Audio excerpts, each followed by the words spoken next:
News Hooghly, সততা যেখানে আমরা সেখানে, মানুষের পাশে।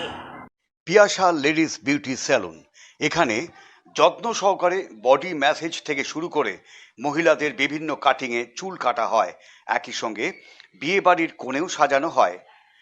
পিয়াসা লেডিস বিউটি স্যালুন খোলা থাকে প্রতিদিন সকাল 10টা থেকে রাত্রি 9টা পর্যন্ত। যোগাযোগের ঠিকানা Piyasa spa and salon, GT road, Sarat Sarani, Hooghly. Mobile number 6291910024 এবং হোয়াটসঅ্যাপ নাম্বার 8420841718। আজই যোগাযোগ করুন পিয়াসা লেডিস বিউটি স্যালুনে। সোনিয়া গান্ধী বলো তো খবর আমি করতে পারি বলো প্রশ্ন কি থাকলে বলো। দেখো যেভাবে চাকরির নিয়োগে দুর্নীতি হচ্ছে, তো যেরকম আজকে নেতা নেত্রীদের সাম্প্রদায়িকতায় যেমন তৃণমূল আর বিজেপির মধ্যে তফাৎ খাওয়া মুশকিল, তাহলে নিয়োগের ক্ষেত্রে দুর্নীতি হবে, সেখানে তৃণমূল আর বিজেপির মধ্যে তফাৎ থাকবে। তাহলে এইমসের নিয়োগের ক্ষেত্রে দেখা গেল বেআইনি নিয়োগ এবং সেখানে দুজন এমপি সরাসরিভাবে যুক্ত, এই স্বজন পোষণ আত্মীয় স্বজন যা করে, এবং খুব সম্ভবত যারা তৃণমূলের দুর্নীতি করে যেমন বিজেপিতে যায়, এবং বিজেপিতে যে দুর্নীতি রয়েছে দুটো সেরকম তৃণমূলে আসবে, দরজা খোলা আছে।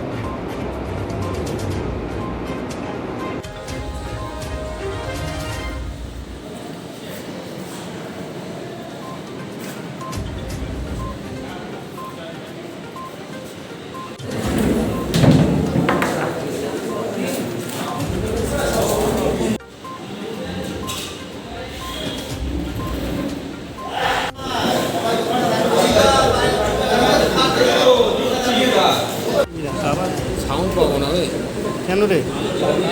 অডিও মিডিয়া প্রচার করছে তারা সেই স্বার্থ রক্ষার জন্য তাদেরকে রক্ষা করার জন্যই টিকে আছে। তারা তো এইসব কথা বলবে না, দুর্নীতি কথা। এই কথা আমরা মনে করি, আমরা বাড়ির মানুষের সাথে দেখা করে আমরা মুখোমুখি হয়ে আমরা এই কথাগুলো বলতে চাই। সেই কথাগুলো বলার জন্যেই আমরা আগামী এই মাস জুড়ে সারা মাস জুড়ে আমাদের প্রচার অভিযান শুরু হয়েছে। আমাদের একেবারে গ্রাম থেকে শহর সর্বত্র আমাদের কর্মরেটরা নেমেছে।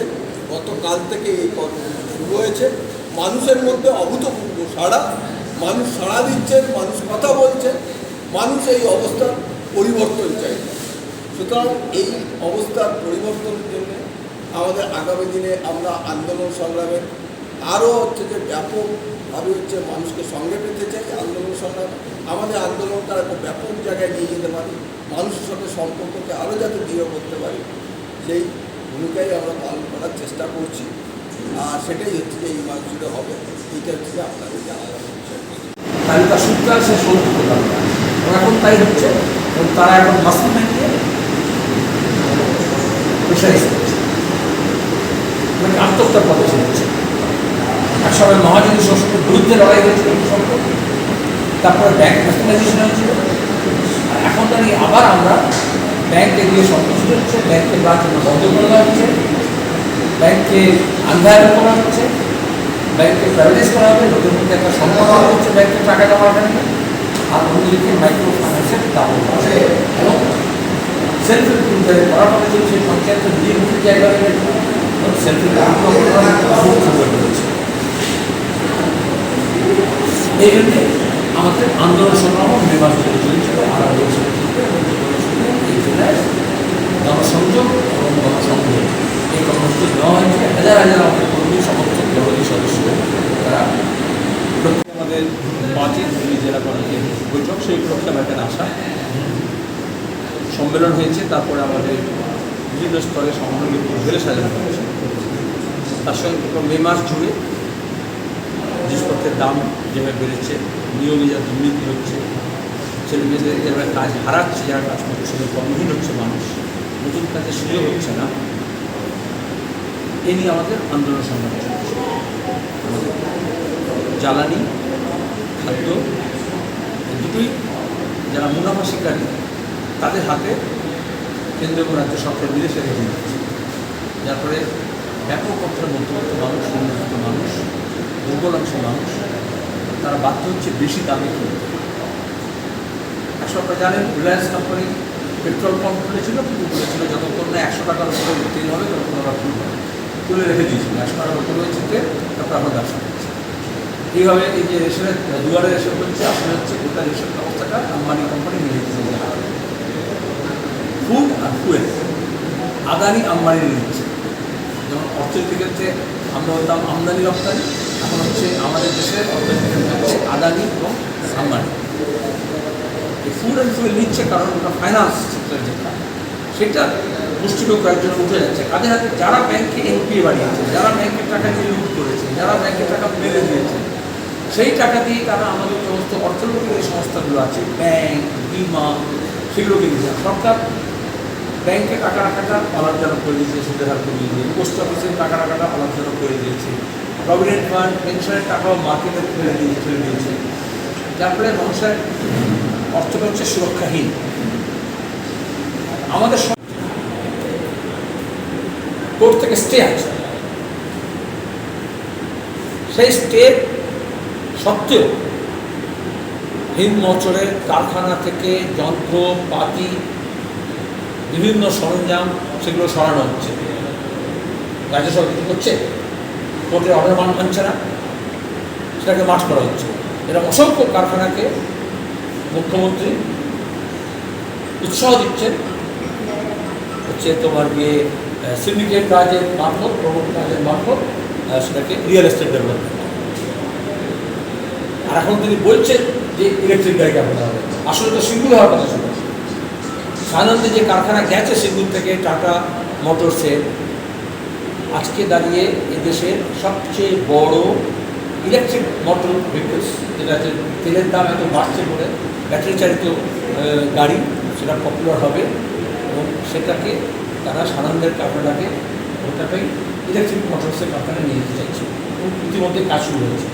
এমন বড় হয়েছে যে ফোর্ড কোম্পানির যে কারখানা, সেটাও সানন্দের যে ফোর্ড কোম্পানি, আমেরিকার বিখ্যাত কোম্পানি, এই কারখানাও টাটা মোটরস এই ছোটো গাড়ি তৈরি করার জন্য কিনে নিচ্ছে এবং কিনে নিয়েছে।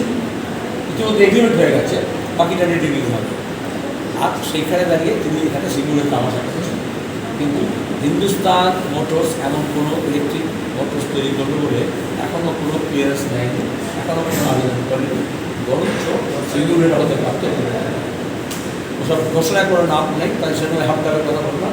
তো তিনি একবার শালিমারে বলেছিলেন যে তোমার গিয়ে কাঠ আবার বলেন, এরকম অসংখ্য যেখানে দেখিবে চাই দেখি চাই, সেখানে ওনার এরকম বকওয়াস টাকা তুলে আছে, ততটা হচ্ছে ততটা সেটা প্রোডাকশান নেই। এবং এখন দাঁড়িয়ে দেখা যাচ্ছে কোনো গাছই খুঁজে পাওয়া যাচ্ছে না, যা গত কয়েক বছর ধরে মানরেগার কাজে যে বৃক্ষরোপণের কর্মসূচি যত বড় পুরোনো গাছ ছিল ব্রিটিশ জমা থেকে বামফ্রন্ট জমানায়, সেই গাছগুলো কেটে বিক্রি করে যাচ্ছে। সেই জন্য এখন কেন্দ্র সরকার টাকা আটকে দিয়েছে। আর যার ফলে যে মানুষ কাজ করেছেন তিনি টাকা পাচ্ছেন, আর জালিয়াতি করে টাকা যারা লুট করেছে সেটা খুঁজে আসছে। শোনো, আমরা বলেছি এই যে পাহাড়ের কমিটি আমরা বলেছিলাম, এগুলো সব বেরোচ্ছে এখন একটা পর একটা, যে কার টাকা কোথায় গেল এবং কীভাবে টাকাটা লুট হচ্ছে। বাঁকুড়ায় আজকে বিষ্ণুপুরে দেখলাম মেজার টাকা কারখানা বেরিয়েছে। অনলাইন বোমার কারখানা দেখছিলাম, নিচে সাপ্লাই হচ্ছে। এখন দেখছি বাঁকুড়ার বিষ্ণুপুরে হচ্ছে তোমার গিয়ে 500 টাকার নোট নকল, 1000 টাকার নোট নকলভাবে 2000 টাকা একটা হয়ে গেছে। সেগুলো হচ্ছে, সেটাও পুলিশ বা অন্য কোনো এজেন্সি, সেন্ট্রাল স্টেট এজেন্সিকে ধরেনি। জুয়ার আখড়াতে পুলিশ টাকা ধরেছে অনেক টাকা যেরকম হয় আর কি তোলা, তারপর তুলে নিয়ে গিয়ে দেখেছে ওটা নকল টাকা। তারপর ওটা হদিস করতে গিয়ে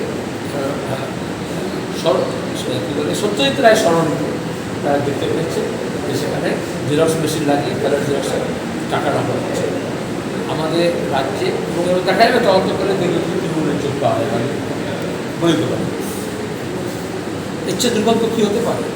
যাকে যুবরাজ সাজানো হচ্ছে তাকে কোর্ট বলছে যে তুমি চোখ দেখাতে যদি বিদেশে যেতে চাও, অনুমতি চেয়েছে দুবাইতে বলছে। আমি প্রথম দুবাই থেকে যাচ্ছি চোখ দেখাতে, আমি শুনলাম অন্যান্য জায়গায় যাই চোখ দেখাতে, কিন্তু তোমাকে হোটেলের নাম, ফোন নাম্বার, তোমার টিকিটের জেরক্স কপি, পাসপোর্টের ডকুমেন্টস, ভিসার ডকুমেন্টস এইসব জমা দিয়ে যেতে হবে। তাহলে এরা সাধারণ মানুষকে নিশ্চয়তা কী দেবে? এরা পালাবে কি পালাবে না সে সম্পর্কে ওর পর্যন্ত সন্ধিহান আছে নিশ্চয়। শস্যের বীজ ছড়িয়েছিলেন, এখন বোঝা যাচ্ছে শস্যের মধ্যে ভূত ছিল এবং সে ভূতটা এখন তিনি মন্দির দৌড় করেন।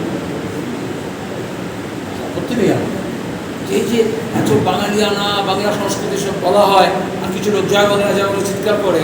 তো আমি বলেছিলাম রাজনীতি ইউপিআইজেশন, এখন বলছি ধর্মের ইউপিআইজেশন। আমাদের লোক অনেক দেবদেবতা আছেন, আমাদের অনেক আধুনিক দেবদেবতা দেবী আছেন, হ্যাঁ, কিন্তু হঠাৎ করে তিনি সন্তোষী মায়ের আশ্রয় নিচ্ছেন করছেন ভালো। দেবদেবীর ব্যাপারে বেশি বলবো না, সে ব্যাপারে ধর্মনির মধ্যে অনেক আছে, ধর্মগুরু আছে সব, কিন্তু দেবদেবী হয়ে যায়। এক একটা দেবদেবী আছেন যার হচ্ছে পরে কিছু বর দান করেন এইসব, সেগুলো লোকে পূজার্চা করে কিছু পাবে। আর একটা দেবদেবী আছে যেটা হচ্ছে পরিত্রাণ পাওয়ার জন্য বা সংকট মোচনের জন্য, বিপদ তাড়িয়ে বিপদ থেকে উদ্ধার করার জন্য। সন্তোষী মা হচ্ছেন সেটা হচ্ছে যারা সন্তোষী মার প্রচারই করে সেটা দেখলেও বুঝতে পারবে যে বিপদ থেকে রক্ষা করার জন্য করে। একসময় খুব পপুলার হয়েছিল, একটা হিন্দি সিনেমা এসেছিল, তারপরে তো খুব বিপদে পড়ছে বোঝা যাচ্ছে। আমরা চেয়েছিলাম সিঙ্গুরে কারখানা বসে, এখন বিজেপিও বলছে গোটা দেশ জুড়ে মন্দির করবে, তৃণমূলও বলছে গোটা দেশ জুড়ে মন্দির করবে। হ্যাঁ, বোঝা যাচ্ছে যে শিক্ষা এবং স্বাস্থ্য এবং মন্দিরে সব কিছু করতে হবে। দাদা সিঙ্গুরে মাছের ভেড়ি দেখা যাচ্ছে প্রচুর পরিমাণে, কি বলবেন? এই হুগলিতে একবার উনি বলেছিলেন যে ক্যাপটিভ ইলিশ মাছের চাষ হবে, বলেছিলেন না কত কয়েক বছর আগে, তোমরা ভুলে যাও, সব মনে থাকে মুশকিল ছিল। কোথায় আছে সেটা? বলেছিলেন একটা ইলিশ মাছের চাষ হবে।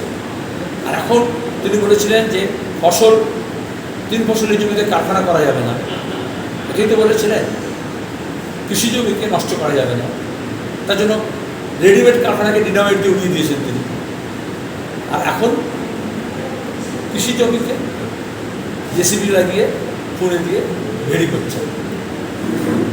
তা যদি মাছ চাষ হয় তো ভালো, কিন্তু তৃণমূল সরকার আসার পর থেকে আমরা দেখেছি তিনি বলেন এক করেন আর এক। আমি ওই জন্য শস্যের কথা বললাম, ওই জন্য শশার কথা বললাম, ওই জন্য উনি সব হাবভাবে বলেছিলেন একটার পর একটা, কিন্তু আদতে কিছুই হয়। তাহলে উনি আসছেন, কিছু হয়নি তাকে সেলিব্রেট করতে। সাহিত্য সংস্কৃতি সেই তো মৃত্যুপথে যাচ্ছে, পরিষ্কার কথা। এবং তৃণমূল কংগ্রেস সরকারে এসে বলল ছাত্র সংসদ থাকবে না, তাহলে প্রথমত এই স্টুডেন্টস ইউনিয়ন ফাংশন করছে কীভাবে? তাহলে কলেজ বিশ্ববিদ্যালয়ে যারা কর্তৃপক্ষ তারা টাকা তুলে দিচ্ছেন এবং বিভিন্ন কোম্পানিগুলো যেমন তোলা দেয় সেরকম স্পন্সর করছে। তারা তো এত বাইরের শিল্পী নিয়ে এসে এত হয়েছে, এর আগেও দেখা গেছে। তৃণমূলের নেত্রী নায়িকা গায়িকা তারা অভিযোগ করেছেন মলেস্টেশনে এই তৃণমূল ছাত্র পরিষদের ফাংশনে। তৃণমূল ছাত্র পরিষদের এখন যে সভাপতি রাজ্যের, ছাত্র বললে ভালো হতো, আমার তো বলতেও লজ্জা করে, এ তো শঙ্কুদেব পাণ্ডার উত্তরসূরি। এরা সব তৃণমূলে হাত পাকে, তারপর তো গিয়ে বিজেপির নেতা হয়, তোলাবাজি, ছাত্রবৃত্তির টাকা নেওয়ার। এবং এরা বিশাল বড় বড় শিল্পীদের নিয়ে এসে যেটা করেছে, আসলে তো টিকিট ব্ল্যাক হয়েছে। যত কার্ড ছাপা হয়েছে তার থেকে বেশি ভেজাল যেমন টাকা, সেরকম ভেজাল কার্ড তৈরি হয়েছে। ওই অনুষ্ঠানের আগেই উদ্যোক্তারা বলেছেন যে অনেক নকল কার্ড চলছে, তাছাড়া আটকানোর চেষ্টা হয়নি। কারণ ওটা একটা সরকারি সংস্থার হল, তাহলে কেআইটি। তাহলে কোনো একটা জায়গায় যখন কোনো সিনেমা হলে যখন আগুন লাগে, কোনো সিনেমা হলে যখন কোনো দুর্ঘটনা হয়, কোনো মলে যখন হয়, তখন তার মালিককে ধরা হয় না। তাহলে কেআইটির চেয়ারম্যান নজরুল মঞ্চের কর্তৃপক্ষ তাকে ধরা হবে না কেন? কেন ফায়ার এক্সটিংগুইশার কেন ব্যবহার করা হবে আনন্দ উচ্ছ্বাসের জন্য? বিয়ে বাড়িতে যেরকম বার্থডেতে যেরকম ফোম ছড়ায় না, ওরকম মাতাল হয়ে মত্ত অবস্থায় তারা ফায়ার এক্সটিংগুইশার যেটা কার্বন ডাইঅক্সাইড গ্যাস কনসেন্ট্রেটেড সেটাকে ছড়িয়েছে। তারপরে বলছে শিল্পী যে গরম, দুপাশে যেরকম হয়, এটা মমতা ব্যানার্জির কালচার। রাজনৈতিক দলের মিটিংয়ে দেখবে এরকম চারদিকে ঘিরে সব লোকে থাকে না, এই আমি যখন প্রেস কনফারেন্স করছি এরকম করে নাকি, তৃণমূল এদিকে মধুমিত্র এদিকে এই একদম সব উঁচু বানায় চারদিক থেকে। তো এরকম যে কোনো নায়ক নায়িকা গায়ক গায়িকা শিল্পী আসলে হাওয়ার ক্রস ভেন্টিলেশন বলতে হবে না, দরজা খুলে দিলেও এসি বন্ধ করে দিলেও ক্রস ভেন্টিলেশন হয়নি। তো সে হচ্ছে তো খুন করার মামলা রিসিভ করার দরকার আছে। আমি কে কত বড় শিল্পী, কে কলকাতার, কে মুম্বাইয়ের, আমি এই বিতর্কে যাচ্ছি না। কিন্তু আজকে আমাদের রাজ্যের শিল্প শিল্পী, সাহিত্য সাহিত্যিক, কাব্য কবি, খেলা খেলোয়াড়, এগুলো মর্যাদা সরে গিয়েছে। তৃণমূল সবটাকেই তোলাবাজির রাজত্ব করেছে এবং কিছুটা জাঁক চমক হইচই একটা আনন্দ উৎসব, এটা খেলা হবে হয়েছে এবং নজরুল মঞ্চে খেলা হবে, সেই খেলায় প্রাণ নিয়েছে কে। আমি শোকাহত এবং আমি বলবো বাংলার যত সঙ্গীত রসিক আছে, কে ভক্ত হতে পারে না হতে পারে, গান গায় যারা, তাদের সবাইকে সমবেত হয়ে এটা শুধু শোক পালন নয়, তাদেরকে শপথ নিতে হবে যে রাজ্যের শিল্প এবং শিল্পীকে বাঁচাতে হবে।